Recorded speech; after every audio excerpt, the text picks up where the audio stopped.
I couldn't not order this and take a look at. I couldn't.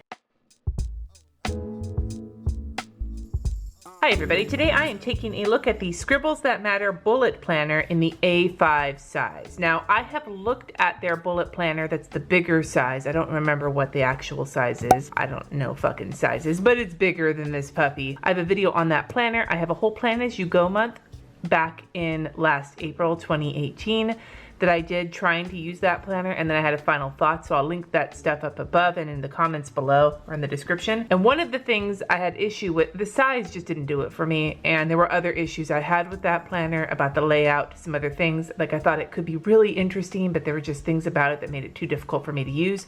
So when I saw that they came out with this, and thank you to all of you in the Llamas Love Lettering group and in my Patreon group for pointing this out, because I ordered it right away as soon as I saw your suggestions. I had to check it out because it's a smaller size. If you haven't been following me, I've been using a Scribbles That Matter journal for my bullet journal for quite a while now. I've had multiple of these. This is, I think, my third or fourth one, and I spent that month with the bullet planner. My favorite looking of all the journals was the white one, so even though there's a choice between burgundy, navy, and white, I had to go with the white one because it's my favorite color combination of theirs so far. So I'm gonna take a look at this. I'm gonna let you know what I think about it, if I think it's worth it for you for 2019. It is dated as far as I know. Let's take a look, let's see what I think, because my opinion is all that matters. Not really, yours matters more than mine does. I'm trying to be funny, but it's been a long day. I got this on Amazon, it has Prime shipping. Now, the notebooks, I'm gonna bring this puppy back out again. The notebooks that they sell that you can use for bullet journaling are $19.99 in the US. This bullet planner is $29.99. It says that you can combine the freedom of bullet journaling and the ease of a structured planner. Let's take a look at it. All right, so this is how it comes. Now, the cover of this, much like the other bullet planner, is just a solid, smooth white with bullet planner in like the calligraphy looking style embossed on the front, and then on the back, Scribbles That Matter in their like logo format on the back, which is similar to their Pro notebooks. Their Pro notebooks don't have all of the embossed like icons. I actually like the icons. I think they're cute. But if you want something that looks more professional, this does look very professional. Has a nice hardy strap, the same pen clip that is bolted in. See if it lies flat. I'm assuming it does because it looks like the notebooks. Yeah, it lies flat. 2 bookmarks, the ones in the white one are black and white. And the paper quality, same thick paper as in the bullet journal type notebook. So we'll look at that. And right off the bat, I can tell you it looks the same. It's that same like off-white color. The paper in these notebooks is not pure white. It is kind of an off-white, maybe almost a cream. So far, the whole setup of it in terms of the cover, the strap, the pen loop, the bookmarks, the paper, it's all the same as this notebook with the exception of like the embossing. Now you open this up and you have your title page on like a cardstocky piece of paper, and then you open it straight into your year at a glance calendar. Now I can't take credit, I already knew this was coming because I saw something like a bit about it in Marimundo's Patreon group, because she also was looking at this. Being on the lookout for it, it caught me right away when I look at it. I'm not sure how I like the year at a glance calendar going counterclockwise. I'm used to my eyes going this way. Like if you're gonna go straight across, or if you're gonna go like this and then like this, but going this way feels counterintuitive to me. It's a cute setup. The little calendars themselves are adorable. I like the little calligraphy abbreviations on top. I like the font. I like the little drop shadow, all very cute with the numbers in the middle, but I feel like it just is not practical. And the background is cream. It's not dot grid or anything on this spread. And then the same thing for 2020. And it circles the leap year day, which I appreciate. But it's the same backwards calendar, which it feels very strange to me. Now we're into this, and now we're into the dot grid. But it looks like the dot grid is, I mean, it's hard to tell because it's like one column drawn down. But like, I only see the dot grid within the things that are on here, which is kind of cool. So this is about, like, it looks like it's like a future log type planning. So you have each month, so it's like 4 months on 2 pages, and you have a whole column that gives you all of the days of the month. It shades in the weekends, and then it gives you space to write next to each one. So yeah, basically like a future log. So January through April, May through August, September through December. And there are no holidays highlighted, it is just weekends. And then here's some blank notes pages. Now the pages are also numbered, and it looks like at the end here 21 pages including the pen test, which is more pages than the notebook, even counting the key and the index pages which are in the notebook, which are not in here. One of the things I did not like about the bigger bullet planner was there wasn't a lot of blank pages. That bummed me out. So the fact that there's already some blank pages here actually makes me really excited. About 16 or so blank pages. And then we get into January, and there's like a doodle here with like a cover page. And then here's a habit tracker, and it gives you 8 habit trackers, each one with 31 days in it. Here is your monthly spread, and the dots are all around it like it was drawn on dot grid paper, but there's no dots within any of the boxes. I'm not really sure how I feel about that, because I like having the dots everywhere, but I also think this looks really clean. The dots start right here. There's no dots under here either. But this is January, so it's the title here. It's Monday through Sunday calendar. This is the weekly spread, and if you've watched any of my previous planner reviews, you know what I'm gonna say. This is a big fat nope for me. I really dislike when planners combine the weekend into one day. It makes the assumption you work Monday through Friday, which not everybody does. And there's a lot of people, whether they are in service jobs or in the medical field or in all sorts of other jobs. I also don't like that you assume that we don't need as much space on the weekend. I personally need a shit ton of space on the weekends because I spend a lot of my time doing shit for church, grocery shopping, taking care of all the shit I couldn't get done during the week. I would be much happier with this layout if it was actually more similar to the other bullet planner that they've done, because it was like that with a this week box, the same size as any other day, and then instead of a monthly calendar, have a Saturday and a Sunday box. I'd prefer that. Who needs this? Who needs this the month at a glance calendar on every single weekly spread? This is not the only planner who does that. This is not the only planner who does that, but that's unnecessary, and this is unnecessary, and that could all be solved with one tweak. It's a pet peeve of mine. Anyway, so we get through the month, and then at the end of the weekly spreads, you get a blank spread of note pages, and then you get into the next month. Same habit tracker, same monthly layout, and notice up here any of the spots where the dates are not in the month yet, like if the month starts on a Friday, you have these 4 days with nothing. These also have dot grid as well. So dot grid here, and then no dot grid here. And then we're into the same weekly spread. I'm just gonna kind of skim through this until I get to something different.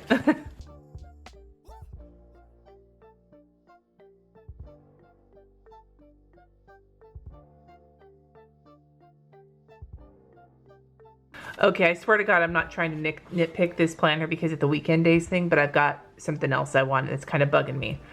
So all the months look the same as the other ones, and they have the one blank spread. So I'm gonna lead with that because I'm excited that there is a blank spread in between each month, because again, in the other planner, there wasn't enough blank space for me.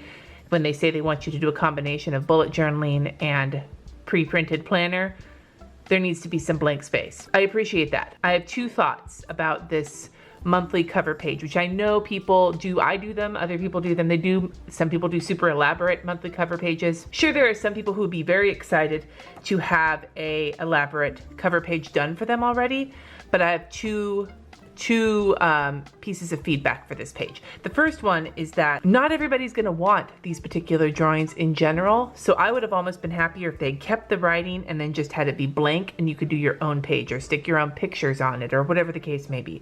Having a drawing on these pages when everybody's tastes are different just feels limiting, and I think that if this could have been used as like a dashboard page or a page for your pictures, or you could draw your own picture, or you could print out pictures, like there's so many things you could do, but if I wanted to do anything personalized for this, I'd have to cover this up. I would prefer it just be blank. So that's the first piece of feedback. The second piece of feedback also has to do with the image, but more specifically, and there are 3 specific ones that I'm gonna point out, although I could probably have similar commentary for some of the other ones.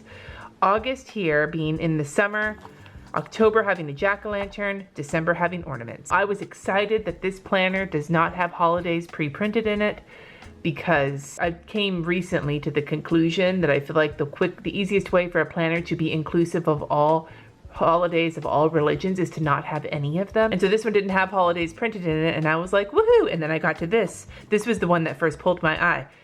Ornaments for December, like Christmas tree ornaments, or if you celebrate Yule, you could go with Yule ornaments on like a Yule tree as well. But what about for people who are Jewish who don't use a tree?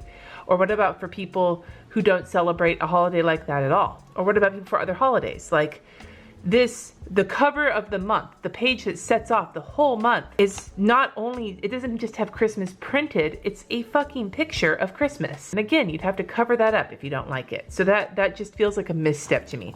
The same for the October, if you don't celebrate Halloween or you don't do jack-o'-lanterns, although that didn't quite get me quite as much as this, but that also made me just go like, really? Like, why would you put something like that there if you don't know if your customers actually give a shit about that or not?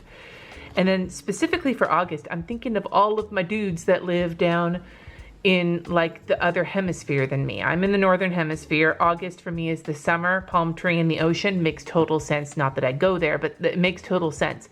But what about for those of you guys who live in the opposite end of things and August is actually fucking cold? If you live somewhere that's not the northern hemisphere, this is gonna not feel accurate when you see it. So I think overall, like with both pieces of feedback, that it can be summed up into one thing. Just nix the drawings and leave the page blank with just the name of the month on it. And it'll be so much better on so many fronts, personally. Here's the end. You have another handful of dot grid pages, then 2 pen test pages, and then a mindfulness page, which is the same at the end of the bullet journal, the regular notebooks. I'll be honest, I've never used this page. I just moved to the next notebook, but it has you like look through it and think about the time you've used with it, ponder and reflect when you are alone. If that's something you're interested in, that's there for you. I don't use it. And then the pocket here, which is pretty substantial. And that's the planner. Quality-wise, feels exactly the same to me as the Scribbles That Matter. So I've got 3 pens that are similar types to what I use in my planner. I've got a Tombow dual brush pen, I've got a Pilot fine liner, and I've got a Uniball Signo gel pen, just to see how these show up on the other side, and I am heavy-handed.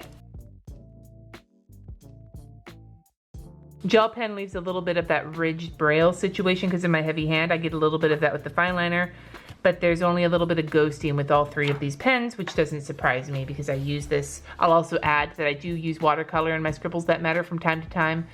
You can get away with it just on 1 page, but I found that the better use is to just glue 2 pages together, which is not something you can necessarily do with pages like this, but I just thought I'd throw it out there.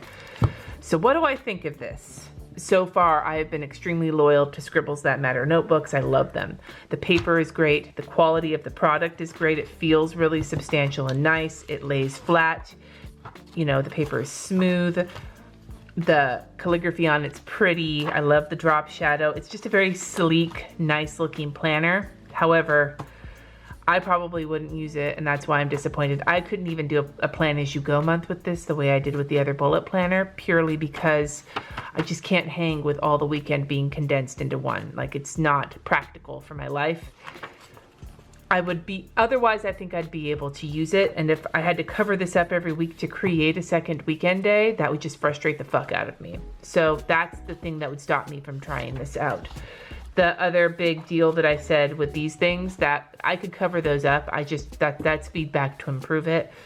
But yeah, so I guess disappointed. The big reason for being disappointed is not that I think it's a shitty product. It's that I think it was so close to being awesome for me, but the things that I'm struggling with, I'm really kind of, I can't overlook them. Oh, and that calendar in the front, but that's just weird. I love these though. I kind of want to incorporate this into my new bullet journal just when I had thought I wasn't going to do a future log. What the fuck, Cindy? I do love the future log. I do love the extra spaces, and I love the quality. I'm not a big fan of the price. I think 30 bucks is a little pricey. So yeah, those are my thoughts on this. I'm going to give this away. I would like you to leave a comment down below telling me something you hope is going to happen next year, whether it's in your own life, in somebody else's life, in the world. Don't get into any fights if it gets political, because I can imagine it will be. So this video is going live on December 19th. Post something in the comments that you're hopeful for 2019, and I will pick a winner on December 26, 2018 by random number generator from the comments, and I will post it in a community tab post here on YouTube and in the description of this video. It is open internationally, not affiliated with YouTube, and all of the giveaway rules will be in the description box. And other than that, let me know planners you'd like me to take a look at for next year. I don't know if I'm going to keep up the same pace of weekly planner reviews every single week, because sooner or later I'm going to run out of planners. But for now, I'm still collecting them to look at. So let me know in the comments. It's going to be hard to with the giveaway, but you might as well try. And I will see what I can do. Until next time, thank you so much for watching. Subscribe if you haven't already. And I'll see you in my next video.